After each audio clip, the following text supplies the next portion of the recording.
Long-haul drivers. What's the scariest thing you've encountered on the road at night?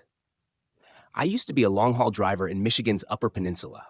My daily job was driving a 5-ton truck to deliver machinery to various partners.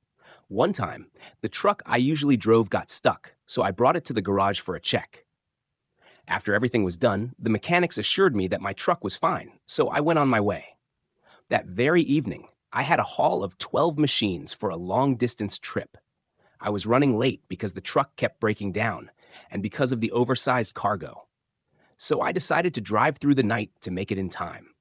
I remember the clock showing 11 p.m. I was driving my truck down the highway. There were no streetlights and not a single vehicle in sight. The eerie yellow beam from my truck's headlights was the only light I could see. No exaggeration. I was scared to death. To add to the creepiness, all the lights on my dashboard suddenly flickered and then went completely out. My truck stalled. Now, everything around me was pitch black. I came to a full stop, and the truck wouldn't start.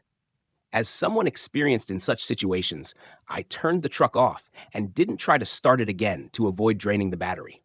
Then I called my family. As I listened to the ringing tone, my eyes kept scanning my surroundings.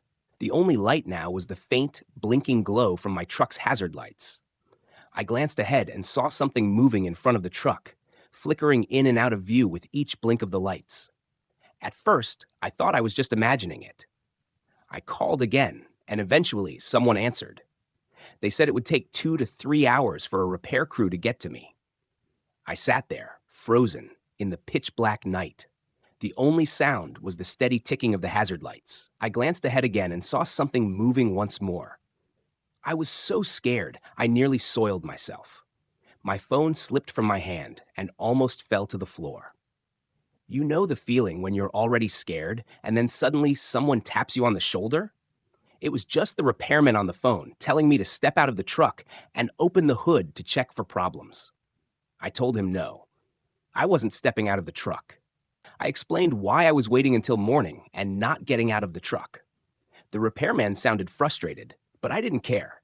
I was more concerned about my life.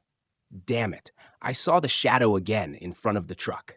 This time, I decided to turn on the high beams to see what it was. Right in front of the truck were 3 wolves, pulling at what looked like roadkill. I honked the horn, but they just looked up at me, annoyed, not scared at all. I felt safe inside the truck, but knowing there were predators nearby made me uneasy. I kept the headlights on for a while, then turned them off to conserve the battery. Every few minutes, I'd turn them on for about 30 seconds to a minute to check if the wolves were still there.